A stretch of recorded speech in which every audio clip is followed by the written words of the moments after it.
और चलिए रुक करेंगे, इस बीच आ रही एक बड़ी खबर की ओर। बता दें आपको, बड़ी खबर आ रही लखनऊ से इस वक्त की बड़ी खबर आपको यहां पर बता दें। और बड़ी खबर आ रही है लखनऊ से, विधानसभा के प्रमुख सचिव की नियुक्ति का मामला। और इस मामले में आपको बता दें, राज्यपाल आनंदीबेन पटेल ने जांच के आदेश दिए हैं। जांच के आदेश राज्यपाल की तरफ से 2009 में हुई थी प्रदीप दुबे की नियुक्ति, और इस मामले में अब जांच के आदेश दे दिए गए। लखनऊ से बड़ी खबर, बसपा सरकार के दौरान नियुक्ति हुई थी।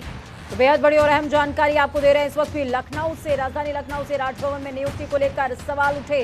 उसके बाद आनंदीबेन पटेल ने जांच के आदेश दिए हैं। जांच के लिए न्याय विभाग को आदेश दिए गए हैं। बेहद बड़ी और अहम जानकारी इस वक्त की आपको दे रहे हैं। बड़ी खबर लखनऊ से इस वक्त की।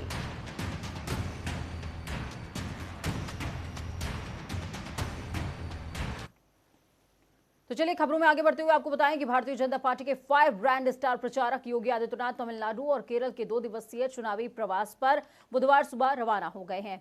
मुख्यमंत्री तमिलनाडु में अलग अलग स्थानों पर कई चुनावी कार्यक्रमों में शामिल होने वाले हैं। जनसभाओं को संबोधित करेंगे। रात्रि विश्राम रामेश्वरम में। इसके बाद सीएम योगी गुरुवार को केरल पहुंचेंगे। वहां दिन भर अलग अलग शहरों में जनसभाओं और रोड शो का कार्यक्रम है और रात को लगभग 10 बजे राजधानी लखनऊ वापस लौट आएंगे।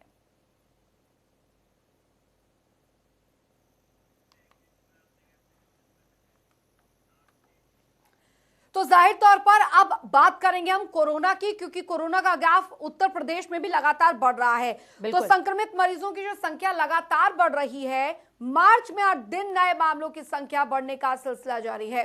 बीते 24 घंटे के दौरान प्रदेश में कोरोना से संक्रमित 1368 नए रोगी मिले हैं। 5 मरीजों की मौत हो गई है, जबकि 299 मरीज डिस्चार्ज किए गए। बीते 24 घंटे के दौरान सर्वाधिक 499 नए रोगी राजधानी लखनऊ में मिले हैं। और इसके साथ ही आपको बता दें, लखनऊ में कोरोना के संक्रमित मामलों की जो संख्या है वो बढ़कर 2598 हो गई है।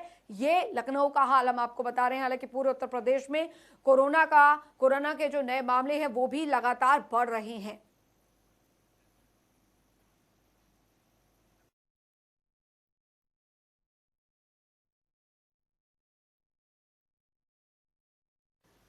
तो वहीं आपको बता दें कि सर्वाधिक जनसंख्या वाले उत्तर प्रदेश में कोरोना वायरस के संक्रमण से निपटने के लिए संसाधनों में किसी भी तरह की कमी ना हो, इसके लिए योगी सरकार पूरी तरीके से तैयार है। अब उत्तर प्रदेश में तैयारी कर ली गई है। दवाएं और चिकित्सकीय उपकरण दूसरे राज्यों को भी भेजे जा रहे हैं। आपको बता दें कि कोरोना से निपटने में सक्षम बन चुके यूपी में एक और जहां हाइड्रोक्लोरोक्विन दवा, सैनिटाइजर और कोविड जांच के लिए प्रयोग होने वाले उपकरणों का उत्पादन किया जा रहा है, तो वहीं दूसरी ओर ऑक्सीजन बनाने की इकाइयां भी दोगुनी कर दी गई हैं। तो उत्तर प्रदेश में कोरोना वायरस एक बार फिर से तेजी से पैर पसार रहा है। कोरोना वायरस के संक्रमण को देखते हुए उत्तर प्रदेश में फिर से सतर्कता बढ़ा दी गई है। कोरोना संक्रमण के मामले बढ़ते देख शासन ने निर्णय लिया है कि कक्षा 8 तक के सभी स्कूल 4 अप्रैल तक बंद रहेंगे। आपको बता दें कि होली के पर्व को देखते हुए भी सभी स्कूल 31 मार्च तक के लिए बंद किए गए थे। और मुख्य सचिव आर.के. तिवारी ने बताया है कि अब कोरोना के मामले बढ़ते देख शासन ने कक्षा 8 तक के सभी स्कूल रविवार तक के लिए बंद रखने का निर्णय लिया है।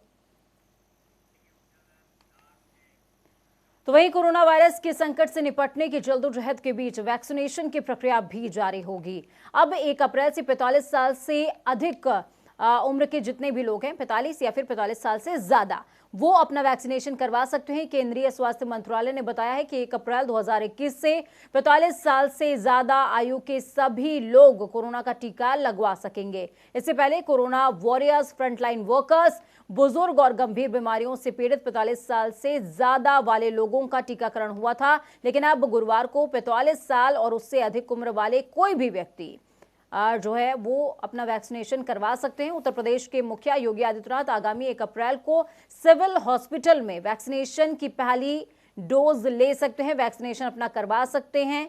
इस तरह की भी जानकारी निकल करके सामने आ रही है। इस खबर पर ज्यादा जानकारी के लिए ब्यूरो चीफ अनिल के अंकुर जुड़ चुके हैं हमारे साथ राजधानी लखनऊ से।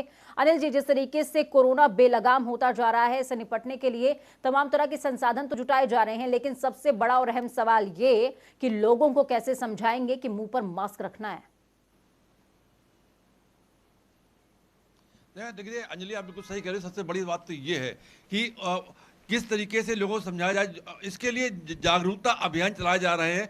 और इवन कई तमाम स्वयंसेवी संस्थाओं को इसमें साथ जुड़ा जा रहा है। सरकार ने सीधे तौर पे स्वयंसेवी संस्थाओं को संपर्क साधा हुआ है और उन्होंने कहा है कि आप लगातार जन जागरूकता के अभियान चलाएं, नुक्कड़ नाटक करके लोगों को जगाएं कि क्लब किस तरीके से इसका पालन करना है। और दूसरी एक बात और बता दें कि बीते वर्षों में और बीते कुछ महीनों में जब कोरोना का संक्रमण कुछ कम हुआ था तो तमाम इसके हॉस्पिटल बंद हो गए थे, लेकिन अब संक्रमण बढ़ने के साथ ही साथ वहाँ पे जो पुराने हॉस्पिटल जो बंद कर दिए गए थे उनको फिर से कोरोना वार्ड के कोरोना हॉस्पिटल के रूप में तब्दील किया जा रहा है। प्राइवेट हॉस्पिटल से लेकर सरकारी अस्पतालों तक में भी फिर से वही पुरानी प्रक्रिया अपनाई जा रही है, ताकि अगर कोई बड़ी आपदा आती है, कोई बड़ी घटनाएं होती है, संख्या ज्यादा बढ़ती है, तो वहाँ पे मरीजों को रखा जा सके। जाहिर तौर पर अनिल इलाके हैं वहाँ पे पुलिस जी बिल्कुल अनिल जी, हालांकि 1 तारीख से 45 साल से ऊपर के तमाम लोगों को जो है वो वैक्सीन अनिवार्य यहाँ पर कर दी जाएगी, उसको लेकर व्यवस्थाएं वहां पर कैसी चल रही हैं?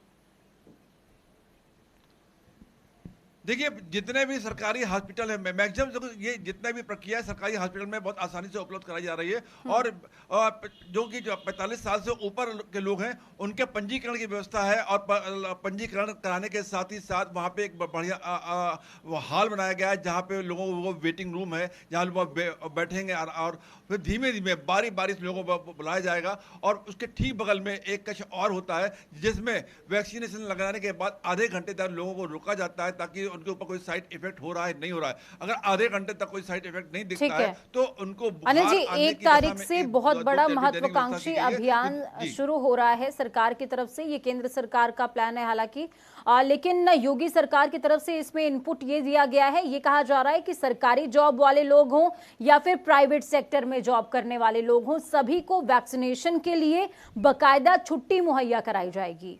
इसमें कितनी सच्चाई है?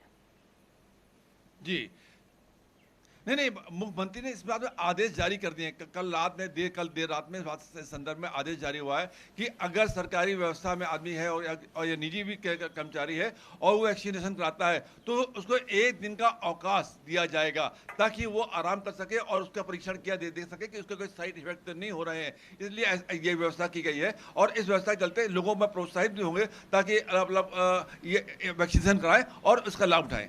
ठीक है, चलिए बहुत बहुत शुक्रिया हमारे साथ जुड़ने के लिए, अहम जानकारी ग्राउंड जीरो से साझा करने के लिए।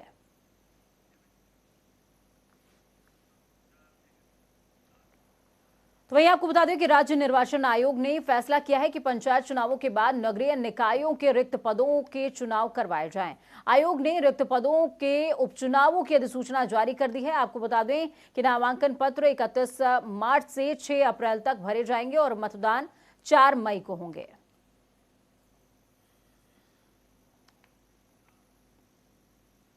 बढ़ेंगे आगे। आतंकी फिरोज खान और साथ ही अंसद बदरुद्दीन की आज कोर्ट में पेशी होगी। आपको बता दें कि एसटीएफ के प्रार्थना पत्र पर एडीजी प्रथम कोर्ट ने दरअसल अंसद बदरुद्दीन और फिरोज खान को 2 दिन रिमांड पर रखने की अनुमति दी गई थी। और इस आपको बता दें कि इन आरोपियों पर विदेशी फंडिंग के जरिए जातीय हिंसा फैलाने की साजिश रचने और देशद्रोह के आरोप हैं। बिल्कुल, तो आपको बता दें कि आज मथुरा में इनके मामले पर सुनवाई है कोर्ट में। फिरोज खान और अंसद बदरुद्दीन की पेशी है आज, बेहद बड़ा दिन देश के लिए। इस खबर पर ज्यादा जानकारी के लिए सुरेश सैनी हमारे साथ में जुड़ चुके हैं। सुरेश, क्या कुछ अपडेट है आपके पास पूरे मामले में? क्या पेशी हो चुकी है या पेशी होना भी बाकी है?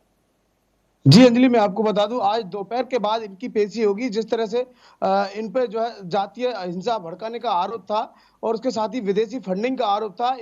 इन 2 लोगों के साथ साथ मथुरा की पुलिस ने 4 लोगों को और मथुरा के थाना मार्ट से गिरफ्तार किया था। वो सभी 5 लोग जो है मथुरा की जेल में बंद है। आज उनको भी यहाँ एडीजे फर्स्ट की कोर्ट में पेश किया जाएगा और उन पर सुनवाई होगी कोर्ट में। मैं आपको इसके साथ साथ ही बता दूं कि जो उनके वकील हैं उन्होंने इनकी जमानत याचिका को लेकर के हाई कोर्ट में अपनी याचिका दायर की है और उसका अभी फैसला आना बाकी है उस पर। अभी चूंकि कोर्ट फैसला सुनवाई करेगा कि इनको जमानत दी जाएगी या नहीं, मगर उस तरह से जिस तरह से मथुरा में ये सभी लोग जेल में बंद है और इनको जिस तरह से एसटीएफ ने 2 दिन की रिमांड पे 10 तारीख को लिया था, उसके बाद 13 तारीख को इनको 15 दिन की न्यायिक हिरासत में जेल भेज दिया था। आज उसके बाद ही इनको जेल में जो है जेल से यहाँ कोर्ट में पेश किया जाएगा और कोर्ट में इनको लेकर के सुनवाई होगी कि आखिर क्या होता है। बिल्कुल। सुरेश, मैं आपसे ये भी समझना चाहूंगी कि न्यायिक हिरासत और कस्टडी के दौरान क्या किसी तरह के कोई खुलासे हुए हैं क्या अभी तक? जी, अभी तक चूंकि एसटीएफ ने इनसे कई दौर की बातचीत पूछताछ की है, लेकिन अभी तक जो है सारे मामले को लेकर के एसटीएफ ने अभी कुछ भी ओपन नहीं किया है कि आखिरकार इनसे किस तरह के क्लू या इन तरह से किस तरह के सबूत मिल पाए। चूंकि विदेशी फंडिंग को लेकर के भी इनसे पूछताछ की जा रही थी, और जो लखनऊ में 2 लोग जो पकड़े गए थे, उनसे भी इनके संपर्क निकले हैं। जो मथुरा में 4 लोग पकड़े थे, तो अभी जो है एसटीएफ आज संभवतः मथुरा कोर्ट में इनके खिलाफ चार्जशीट दाखिल कर सकती है, जिसमें यहाँ आशंका लगाई जा रही है। ठीक है, चलिए, बहुत बहुत शुक्रिया सुरेश हमारे साथ जुड़ने के लिए, अहम जानकारी ग्राउंड जीरो से साझा करने के लिए।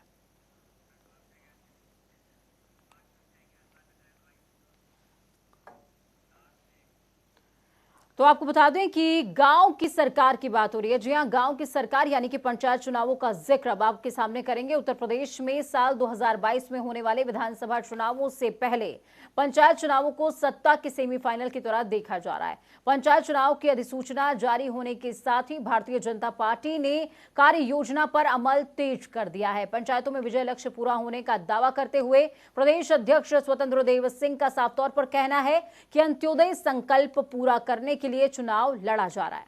बिल्कुल, तो बूथ संपर्क अभियान के अलावा ग्राम सभा और साथ ही जिला पंचायत वार्ड बैठकों का दौर भी पूरा हो चुका है और प्रत्याशियों के चयन को वार्ड और जिला स्तर पर कमेटियां गठित कर दी गई हैं। तो पंचायत चुनाव को लेकर पूरी तैयारी और विजय लक्ष्य के साथ बीजेपी ने शंखनाद किया है। उधर बात समाजवादी पार्टी की करें तो समाजवादी पार्टी ने 29 जिला पंचायत सदस्यों के लिए सूची जारी कर दी है और इस सूची में जेल में बंद, आपको बता दें कि इस पूरी सूची के लिए जेल में बंद आईपीएस अधिकारी अरविंद सेन यादव की पत्नी प्रियंका सेन यादव और अरविंद सेन के छोटे भाई पूर्व मंत्री आनंद सेन यादव की पत्नी इंदु सेन यादव को समाजवादी पार्टी ने चुनाव मैदान में उतार दिया है। देवरानी जेठानी के चुनाव मैदान में उतरने से चर्चाओं का बाजार गर्म है। बता दें आपको कि आईपीएस अरविंद सेन यादव और पूर्व मंत्री आनंद सेन यादव अयोध्या जनपद के दिग्गज नेता रहे स्वर्गीय मित्र सेन यादव के पुत्र हैं और साथ ही आईपीएस अरविंद सिंह यादव पशुपालन घोटाले में काफी समय तक फरार रहने के बाद इस समय जेल में बंद हैं। तो वहीं आपको बता दें कि इंदु सेन यादव के पति पूर्व मंत्री आनंद सेन यादव सपा से ही विधायक रह चुके हैं और बसपा में मंत्री भी रहे।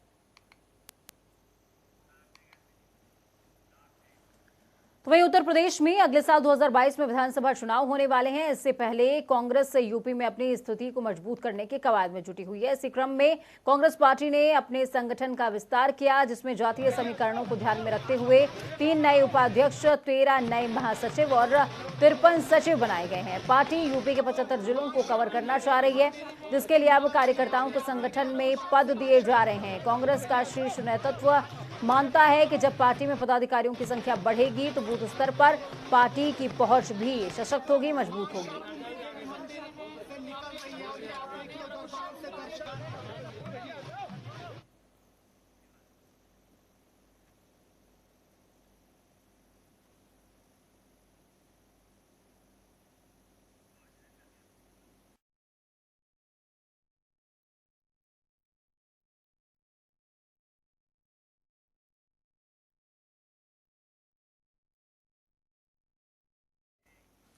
तो उत्तर प्रदेश में हो रहे पंचायत चुनाव में सत्तारूढ़ भाजपा को किसान आंदोलन से भी चुनौती मिल रही है और इस आंदोलन के अगुवा भारतीय किसान यूनियन के नेता राकेश टिकैत खासतौर पर पश्चिमी उत्तर प्रदेश में भाजपा समर्थित उम्मीदवारों के लिए सिरदर्द बन सकते हैं। ग्राम पंचायत सदस्य, ग्राम प्रधान क्षेत्र और साथ ही जिला पंचायत सदस्य के इन चुनावों में ज्यादातर किसानी उम्मीदवार बनते हैं और साथ ही किसान ही वोटर हैं। राकेश टिकैत का कहना है कि दरअसल पंचायत चुनाव दलीय आधार पर नहीं होते हैं, मगर राजनीतिक दल इस चुनाव में सक्रिय है और हमारा किसान आंदोलन भी चल रहा है। और ऐसे में आने वाली 3 अप्रैल को हमने अलीगढ़ में किसान पंचायत बुलाई हुई है। अन्य जिलों में भी पंचायत चुनाव के दौरान कार्यक्रम होंगे और जनता में से कोई अगर किसी दल विशेष के समर्थित उम्मीदवार को अपना वोट नहीं देता तो उसमें हम क्या कर सकते हैं। तो इस खबर पर ज्यादा जानकारी के लिए संजीव कपासी हमारे साथ में लाइव जुड़ चुके हैं। संजीव, जिस तरीके से राकेश टिकैत ने ये बयान दिया है, ये अपने आप में कहीं ना कहीं चेतावनीपूर्ण बयान है। उन्होंने कहा कि भाई पंचायत चुनाव तो दल के आधार पर होते नहीं, लेकिन दल समर्थन क्यों कर रहा है उम्मीदवारों को, और अगर किसी विशेष दल के समर्थित उम्मीदवारों को वोट नहीं मिलता तो इसमें हमारी क्या गलती है? देखो, देखिए पूजा जी, जिस तरीके से किसानों का आंदोलन पिछले 3 महीने से ज्यादा लगातार दिल्ली और दिल्ली के आसपास चल रहा है, वो कहीं ना कहीं मानसिक रूप से दबाव बनाने की रणनीति है राकेश टिकैत की भारतीय जनता पार्टी पर। उन्होंने साफ तौर पर कहा है कि ये दलीय आधार पर तो चुनाव नहीं होते हैं, लेकिन पश्चिमी उत्तर प्रदेश में किसानों की जो नाराजगी भारतीय जनता पार्टी के साथ है, वो कहीं ना कहीं भारी पड़ सकती है। यानी राकेश टिकैत चाहते हैं कि पंचायत चुनाव में वो अपने आंदोलन के लिए कुछ ना कुछ संभावनाएं तलाशें। हालांकि भारतीय जनता पार्टी का जो कंसेप्ट है कि अंतिम पायदान पर खड़े व्यक्ति के चेहरे पर मुस्कुराहट लानी है, यानी अंत्योदय का विकास करना है, वो लोग गांव में निवास करते हैं, तो कहीं ना कहीं अब उसका टेस्ट होगा कि जो भारतीय जनता पार्टी की योगी सरकार पिछले 4 साल से तमाम दावे करती है कि हमने गांवों के विकास के लिए तमाम काम किए हैं, चाहे शौचालय का निर्माण हो, प्रधानमंत्री आवास योजना हो, स्वच्छता अभियान हो, या फिर रसोई गैस योजना हो, या फिर महिलाओं के लिए किए गए तमाम काम। तो अब पूरी तरीके से इस बात का टेस्ट होगा पूजा जी कि भारतीय जनता पार्टी ने गांवों की सरकार के लिए, गांवों में रहने वाले लोगों के लिए क्या काम किए हैं। बिल्कुल तो संजीव, हालांकि सवाल यही बना हुआ है यहाँ पर, क्योंकि किसान आंदोलन एक तरफ चल रहा है, पंचायत चुनाव होने हैं और इसके आगे भी कई चुनाव होने हैं। कितना ज्यादा असर जो है इस चुनावी और राजनीतिक समीकरण पर इसका पड़ सकता है जाहिर तौर पर? देखिए, निश्चित रूप से अंजलि इसका फर्क पड़ेगा, क्योंकि जिस तरीके की नाराजगी पश्चिमी उत्तर प्रदेश के किसानों में है भारतीय जनता पार्टी को लेकर, कई गांवों की बात करें तो भारतीय जनता पार्टी के नेताओं के पोस्टर और बैनर्स फाड़े गए, कई गांवों में भारतीय जनता पार्टी के नेताओं को घुसने नहीं दिया है। हालांकि उत्तर प्रदेश के कई मंत्री भी ऐसे हैं जिनको पंचायतों के बीच से भगाया गया, तो कहीं ना कहीं ये जो नाराजगी है वो पंचायत चुनाव में भारतीय जनता पार्टी को भारी पड़ सकती है। और ये बात बखूबी राकेश टिकैत जानते हैं कि उनकी मजबूती किसानों को लेकर क्या है। उन्होंने यही दाव भारतीय जनता पार्टी की सरकार पर चला है कि कहीं ना कहीं इस दबाव के चलते भारतीय जनता पार्टी के तमाम जो लीडरशिप के नेता हैं वो किसान नेताओं से बात करें और किसान जो आंदोलन है इसका कुछ ना कुछ पटापेक्ष निकले, कुछ ना कुछ जो मांगे हैं किसानों की वो पूरी होने का काम हो। क्योंकि जिस तरीके से भारतीय जनता पार्टी ने पूरी तरीके से ढील ली किसान आंदोलन को दी है, उससे कहीं ना कहीं एक सवाल मेरा आपसे और रहेगा, सपा को लेकर के ये सवाल मेरा आपसे है। समाजवादी पार्टी की तरफ से जिस तरीके से अखिलेश यादव ने टिकट दिया है जेल में बंद आईपीएस की पत्नी को, अब देवरानी जेठानी को यहाँ पर खड़ा तो कर दिया गया है, लेकिन जो गवर्नमेंट लगातार, माफ कीजिएगा, जो विपक्ष लगातार सरकार को घेरती रही माफियाओं के मामले में, अपराधों के मामले में, वो जेल में बंद लोगों के परिजनों को खुद ही टिकट दे रही है। क्या मैसेज जनता के बीच जाने वाला है? बिल्कुल अंजलि, देखिए, स्वच्छता, पारदर्शिता और गुंडे को समाप्त करने की बात तो सभी राजनीतिक दल करते हैं, लेकिन हमाम में सब रंगे हैं। आप देखिए, समाजवादी पार्टी के मुखिया लगातार कानून व्यवस्था को लेकर सरकार को घेरते हैं, और वहीं जब अयोध्या में टिकट देने की बात आती है तो ऐसे व्यक्ति को टिकट देते हैं जिसका पति जेल में बंद है।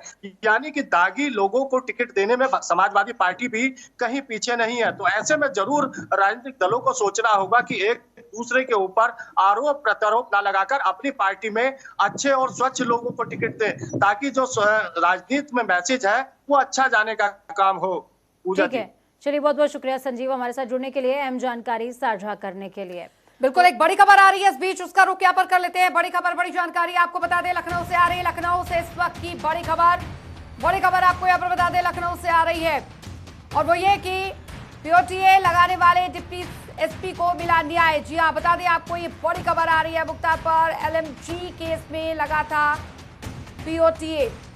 तो आपको बता दें, लखनऊ से बड़ी खबर, योगी सरकार ने मुकदमा वापस लिया है। पोटा लगाया था डिप्टी एसपी ने, अब ये वापस ले लिया गया है। शैलेंद्र सिंह ने सीएम का आभार भी इस पूरे मामले पर जताया है। तत्कालीन डिप्टी एसपी को इस मामले से राहत मिली है। बेहद बड़ी और अहम जानकारी आपको इस वक्त दे रहे हैं। एलएमजी केस पर 2004 में पोटा लगाया था डिप्टी एसपी, तत्कालीन डिप्टी एसपी शैलेंद्र सिंह ने एलएमजी केस में, जिससे उनको निजात मिल चुकी है।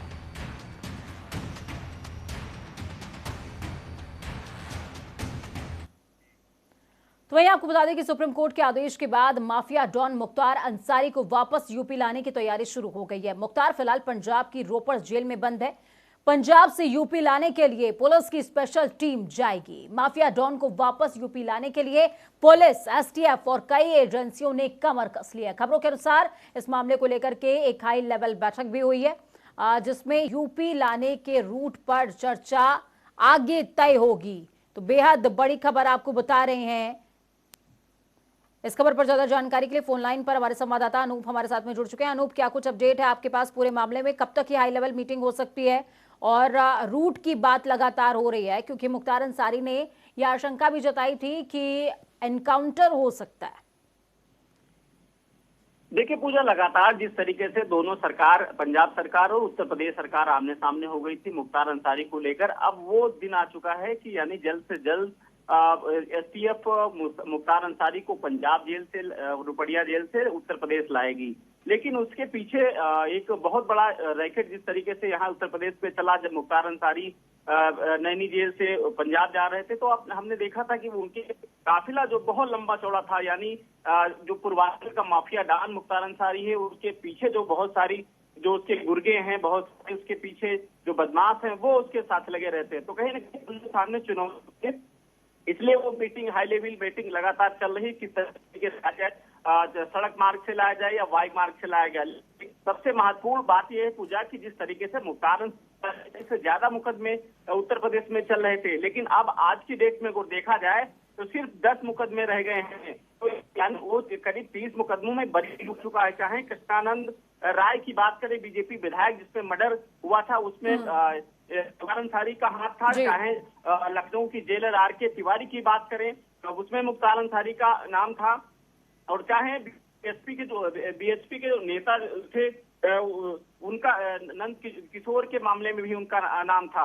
यानी ये सब बड़े जो मुकदमे थे उसमें मुख्तार अंसारी बरी हो जाता है। बिल्कुल बिल्कुल बिल्कुल, बहुत बहुत शुक्रिया अनूप सिंह इस तमाम जानकारी के लिए। और चलिए इसी के साथ इस बुलेटिन में अभी के लिए फिलहाल इतना ही। बने रहिए जनता टीवी के साथ। नमस्कार।